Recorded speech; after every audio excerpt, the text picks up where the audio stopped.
Oh, absolutely. No. Because they don't want to talk. They don't want to say anything. Because everything they say could be used in a 30-second commercial that brings down their career. The politicians are worried that you're going to fuck them over. That's right. They think that they're about to be ambushed, tricked. That's right. So a scientist will just talk about their craft. And because there's a confidence, there's a security when they do. Unless it is, once again, somebody that is coming on that has been disingenuous about the type of research that they're doing. Right. But typically the people that we have on are the non-scientist carnival barkers that have been used to headline a scientific issue. Right. And that's a very different animal again. In a political way. That's exactly right. Exactly. And it all breaks down along political lines. And then once again, you're dealing with, politicians are the most stage managed. You think that actors have publicists and have caution about their public image. Politicians are by far. So why do they even come on your show at all? Because they are also salesmen. Here's the problem with them. They have a product, and they must sell it to a constituency because for them to keep their jobs. And there's a constituency that you're associated with that they want access to. So that means they're the ones doing demographic research, not us. So Charles, let me in our field, because you're my fellow astrophysicist. Yes, and proud of it. We hardly ever have, and Pluto aside, we hardly ever have any political, cultural, social controversy. True. In our trade. Well, then again, also, did anyone make a buck off of Pluto not being demoted? No, well, I published a book on it, but anytime I gave a talk, I donated those monies to charity. Precisely. Right. We are human too. Scientists, astronomers, we care about our egos and our profits and so forth. But in the end, what we do, what we've chosen to do for our careers, may insulate us a little bit because it's just as John says. We're trying to find out what's next door to God's house. That's kind of cool, right? Yeah. So are there any other fields you think are more susceptible than we are? Because I think we're pretty, like you said, we're pretty insulated from this. Yeah. But there's like physics or biology or pharmaceuticals, this sort of thing. Yeah, medicine I think has a real issue, health issues that we're talking about. Sometimes if there's like a car that you want to sell, maybe the engineer will say, well, this car is better than that car. I don't know. But fortunately, I feel pretty safe about that. I don't know if Leanne has any ideas. Leanne, which scientists do you trust the least? Which scientists? Yeah, which ones do you think are most susceptible to special interest groups? The ones who are trying to sell me chewing gum, actually. Those 4 out of 5 guys, I don't know. It seems a little shady to me. But now, are you saying, Neil, just to back up for a quick second, you couldn't be bought on the Pluto thing? Is that what you're saying? No! Oh my gosh! Oh no! When we come back, we're going to talk to Jon Stewart a little bit more and find out about the role of technology in what drives society and what role scientists and engineers play in it.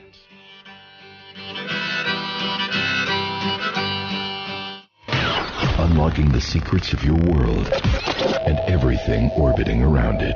This is StarTalk. StarTalk.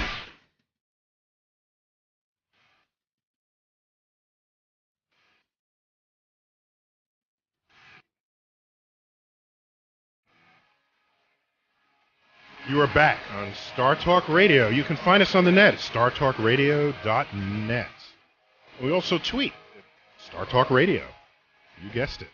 I'm your host, Neil deGrasse Tyson. With me is my friend and colleague, Charles Liu, astrophysicist. Hi, Neil. Hey, Charles. As well as comedian Leanne Lord. Hey, Neil. Do you go by comedian or comedian? Either one is fine. Comedian. I have no feminist issues. No issues there, because some people have issues, and I don't want to have. Dude, as long as the check clears, I am all good. So we've got in this edition of StarTalk Radio, we've got Jon Stewart as a sort of centerpiece to the subject of the politics of science as well as political science, and how does politics play out in the conveyance of science on these talk shows or in science in society and in Washington and anywhere else. And so just before the break, Leanne, I asked you, were there any scientists who you trusted the least, that you were most skeptical about, wondering whether they're bought by somebody? Is anybody? You said the 4 out of 5. Yeah. I was joking about that, but I do think your esteemed colleague here hit it on the head. I'm a little skeptical of the medicine guys. The medicine guys. Yeah, because it seems like, for the right amount of money, everybody can line up their scientists and make them say what they want. They make the data say whatever favors their bottom line. So you're saying scientists can be bought? Maybe not you guys. Okay, of course not Maybe us. the gentlemen in the room have the highest integrity. Everybody else, up for grabs. We got Jon Stewart to talk about inventions. So not only just pure science, but inventions that change our lives. Let's see where that takes us. Well, the problem with technology has always been that the moment it becomes a breakthrough, now the clock ticks down to its obsolescence. Yeah. Because the unfortunate part is not the science, but whatever it is within ourselves that allows you to become impatient and gratuitously unforgiving of the science. You and I both know plane travel is a miraculous scientific, Completely miraculous. physical, to reverse the power of gravity and then to harness it, to control it to the point where you actually need to use it to get to, let's say, Toledo.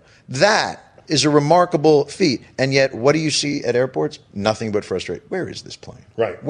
I don't know. Maybe God is still lifting it in his hand 30,000 feet above the world? I think about this all the time. Not the God part, but the Right. fact that No, I understand. I'm there 30,000 feet in the air. That's right. Going 500 miles an hour with internet. And It's there are unbelievable. People, and there are people who get off the plane and complain they didn't get a pillow. Complain that, the soda was warm. I didn't get, they didn't have any ice. Okay, you don't want to take technology for granted. That's a beautiful I don't ever want to take technology for granted, and yet look at the way, oh my God, it's been 15 seconds. Where's my baked potato? Back in the day, you had to literally build a fire pit and do that. We take it for granted on a consistent level. Now, the flip side of that, on the science end, is they will dive into things with curiosity and fervor without necessarily know where they're going either. Right. So whatever comes out of the shop. That's right. They can drive us into a tree as well. Whatever comes out of the technological oven. Right. There it is. It's one of those things like, hey, let's try the plane. That could work. But, they were half baked. Oh, geez, that one just went directly into the ground. I guess we'll have to apologize to Jimmy's family. That's a rough one. So you got the flip side of both things. Yin and yang. That's my thing. All right. It's the balance of the universe, Neil, that we're talking about here on your new show, Balance of the Universe, with Neil deGrasse Tyson. That could be a segment of the radio program. It should be a segment of the radio program. The balance of the cosmos. The balance of the cosmos. You know what you should talk about? The positive nature that science has improved our lives, and then the moral compass that must be used judiciously. Ooh. You a moral compass guy? I try to always behave in a way where a moral compass is built into the action itself. That implies that you're doing stuff. Oh, I got to check my compass to see if what I'm about to do is bad. Well, that meant it's probably bad if you thought you had to then check it. That's exactly right. And yet you have these moral compass issues where pushing forward allows for good to come of it. IVF, great example. It's how you push it. That's exactly right, how you push it. Now, no one's suggesting they make monkey-pig hybrids, but IVF. That's why I'm kind of insulated from it. Maybe I have the luxury of speaking prophetically about it. Right. But in fact, when I study the galaxy or the universe, there's no, unless I say, here, grab this antimatter, there'd be a moral issue regarding that. But otherwise, the patient doesn't die no matter what. Now, do you have any issue with creating antimatter? No, I'll do that anytime. Oh, yeah. Anytime, anywhere? Any place. That's the kind of thing. If I ever come in and I catch my kid creating antimatter, hey, you're grounded. I told you about this. So, Charles, did you create antimatter as a kid? I tried. Yeah, so did I. Yeah, but it didn't blow up the way I expected it to. Yeah. But the whole moral compass thing that John brings up is very, very true. But I would add an additional dimension. That is that science literally helps define the moral compass of our world. In the 60s, the Pope actually quoted the scientific discovery of the Big Bang as proof that God exists. And then, of course, John mentioned IVF, in vitro fertilization, test tube babies.